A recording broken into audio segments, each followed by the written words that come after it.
discussing expressions of the Gula. They were Votseisi, Vitzalti, Vgalti, Velokachti. The Pasuk says, Votseisi eschem mitachel sivlos Mitzrayim. You'll be taken from under the sufferings of Egypt.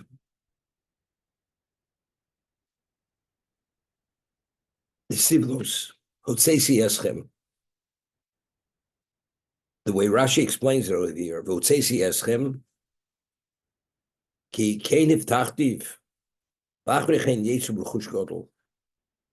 I promised you that when you leave with great wealth. That's Hotseisi eschem. I've taken you out. Sivos Mitzrayim, Torach Masa Mitzrayim. The burden of the Egyptians. I mean, what does that mean? I mean, the simple understanding is Hotseisi eschem. We say that the Medrash tells us that 10 months before we left Egypt, we were no longer physically enslaved. We were there, but the bondage actually stopped 10 months before we left, when the first plague started. So that's what it would have explained. I will take you out from under the burden of Egypt. You're no longer burdened by the quotas which they were demanding of us. The Rashi cites the Chazal, Medrash Votseisi eschem. I promised you that before you leave, you're going to leave with great wealth, and that's Torach Masa Mitzrayim. That's the Torah, the burden of the working for Egypt. So it's interesting. This I just thought of it this now because until now I was reading it, learning differently. The Gemara tells us in Sanhedrin that Alexander the Great created a world court, and Alexander the Great, he was known, the Gemara refers to him as Alexander Mugdan, Alexander the Macedonian. He conquered the world, and he believed he was a fair, equitable ruler of the world. So any nation had any claim against any other nation, they would bring it to the world court, and he would hear the case, he himself.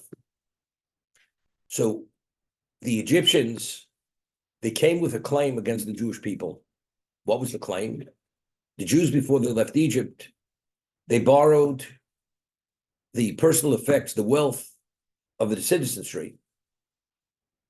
And as it says later, when they left Egypt, there wasn't not an iota of anything of value left there in terms of gold, silver, all this. They purged the country of any wealth. And initially they said they were borrowing it. They didn't say it was for keeps. If this is the case, we're coming back with a claim that the Jews owed us. So if the Jews were left Egypt and there were so many millions of Jews leaving Egypt, they have to compensate us for what they took.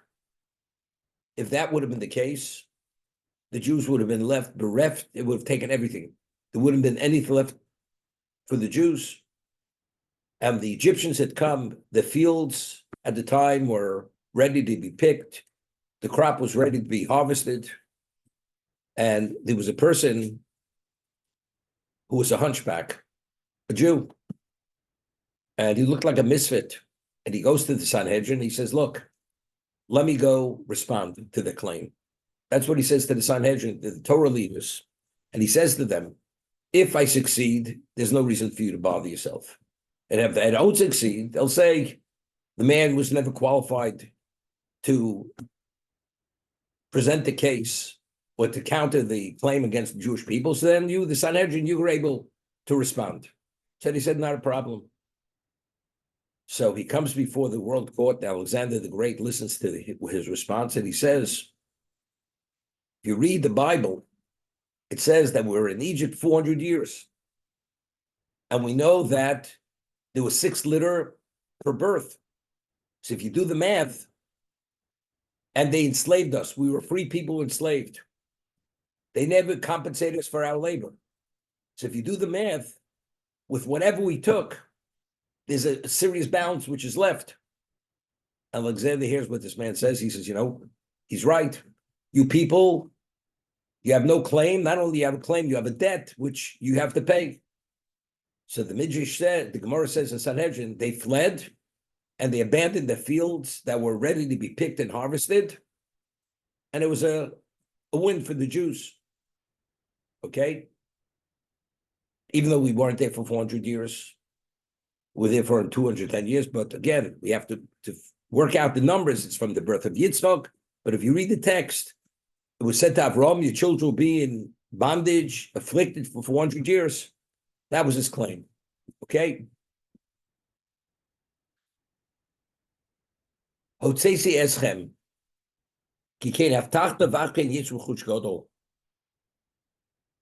If a person works and he's not paid and he's a slave, that means you're being crushed. You're being put under the vice. What about you working hard, but you're being compensated very handsomely, even beyond what you deserve to be compensated? You know something?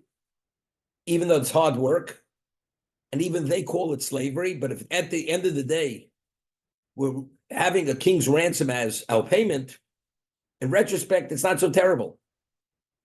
So Hashem said, right now, it's only, you see it as suffering, because you don't see an end to it, and you're not being paid. But ultimately, since I promised you, we will go out with great wealth, when you receive that wealth in retrospect, you don't see yourself, you're under the sufferings of Egypt any longer, because you received that big bonus at the end of the day, a bonus which can't be matched by anyone. That's what I was thinking about just now. So now it's no longer sivlos. We had read, we see in last week's parsha, it says that Hashem heard the outcries. It says, Vayol Yom Mitzrayim. So over there, Rashi explains he became a leper, and he was slaughtering Jewish children to bathe in their blood. And then it says, Vayitzu Yisrael el Hashem v'yishma snakosam. And then the Jews cried out to God, and he heard their outcries. They only cried out after they started to slaughter the children, the Jewish children. Meaning like this, during the war, I think it was Roosevelt, or maybe it was Churchill, said, my home is my castle. If a person has his family intact, no matter how hard you have to work, something, that's your place of refuge. You're okay. You're able to weather every storm as long as you have a family. But God forbid, they start killing your children. You say, so if that's the case, what's the point of life? And you don't have that to give you any level of compensation. Something, you might as well throw in the towel. And that's Vayishma Nakosam. When did the Jews begin crying out to Hashem? When Paro started to slaughter the children, bathe in their blood. That's what it was. So it's something similar. I work and I'm not being paid. And I'm working beyond human capacity. But when you understand what you're being paid now, what you're taking, and this is the payment for all the work. Now you're being taken out from the sufferings of Egypt. That's what Tzesias. Okay. Now, I asked the question many times, and I gave a different answer, but with this, it's a new approach. It says that when the Jews borrowed the personal effects of the Egyptians, the gold, the silver, and whatever they borrowed, it says, V'yitin Hashem escheina om beidim Mitzrayim. Hashem gave the charm. There was a charm which the Jews had in the eyes of the Egyptians. And when the Jews asked, they said, it'll be our pleasure. It'll be our pleasure to give you whatever you're asking for. The personal effects of the Egyptians, the gold, the silver. So I asked the question, when did they borrow? When did they ask to borrow the personal effects? It was after the 9th plague. Every Mako happened exactly as Moshe said it was going to happen. Egypt was reduced to rubble. There was nothing left. The Jew goes and he says, Mr. Egyptian, I'd like your Rolex gold watch, diamond studded. You understand? If you don't give and respond as he asks, It's like putting a gun to a person's temple and says, I'll give you a choice. Either you give me what I'm asking for, I pull the trigger. The Egyptians, if they're smart, they understand, we better respond. Otherwise, it'll be even worse because we've already tasted 9 out of the 10. It's terrible. But yet, no, Hashem had to perform a miracle. They had to find special charm in their eyes that with the Egyptian response, it would be my pleasure to give it to you. It'd be my pleasure. It wasn't forced. It wasn't extorted. But why did Hashem have to perform that special miracle? So what we're saying now, it's very good. Now I realize I'm being paid. It's not I'm extorting you for the money. I'm taking it against your will. The Egyptian now says, it's my pleasure to give it to you. As a result of that, it's like a payment. I'm being compensated. Therefore, Hashem had to give Chene. The charm had to be given, which was something. The master sees the slave as it's his honor. He's being honored by being able to have an opportunity to give his slave whatever he's asking for. That was part of taking us out from Tachas Yisroim. Because now what I take is a compensation. It's not an act of extortion.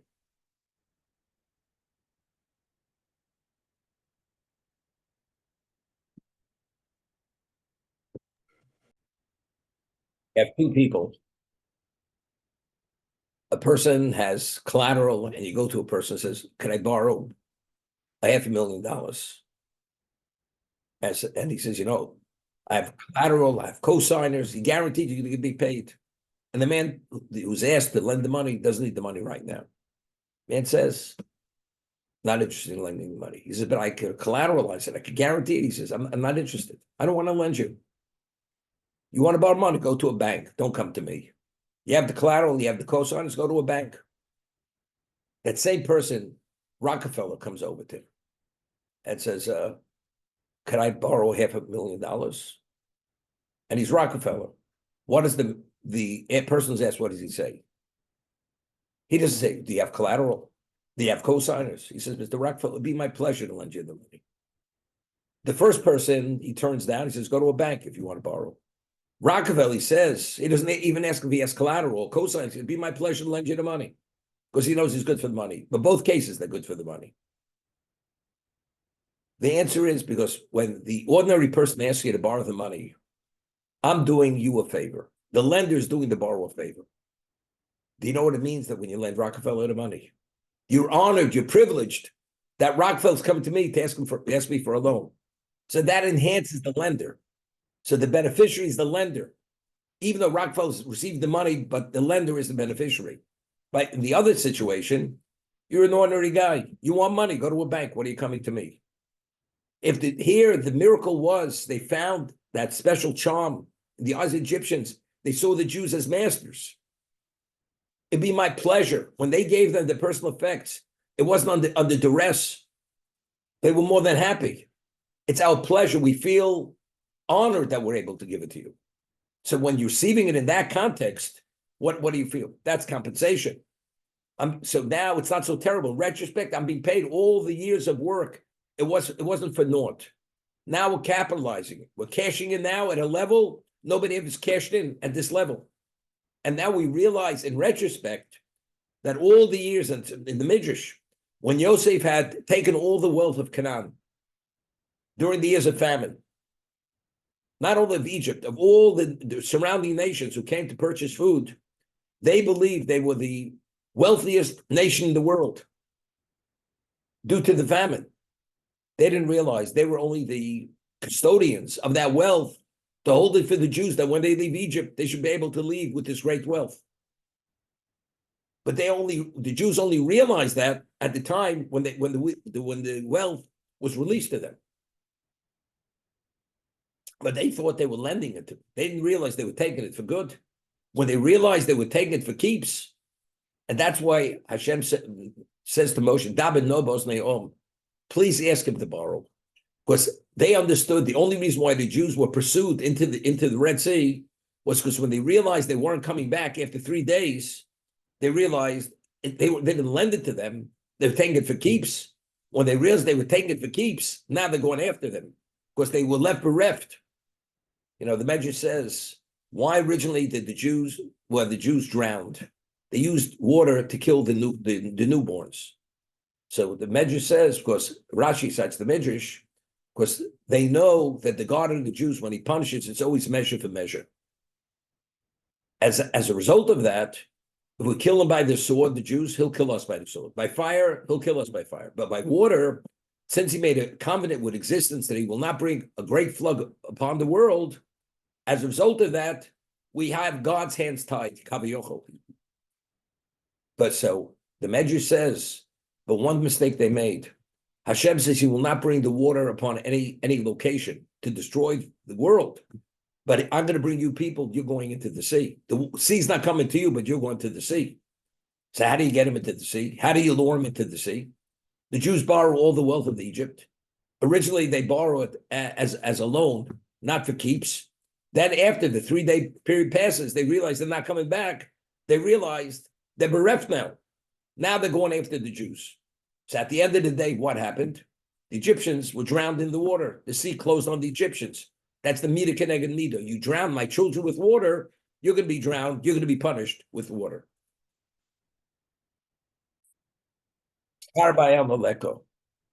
That the reward for a mitzvah is so unending that you cannot be compensated for a mitzvah in this world, any mitzvah.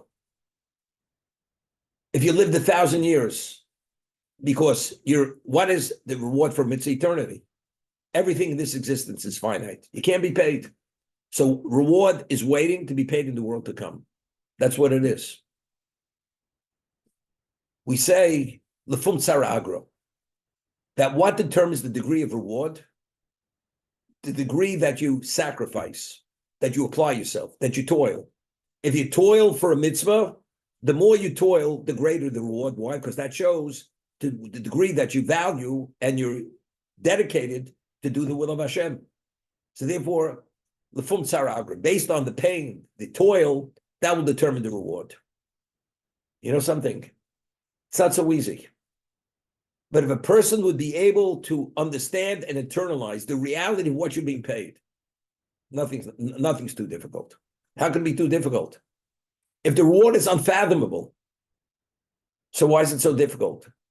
We find by Yaakov, it says he worked 7 years for Rachel and was Kiyom Machodim.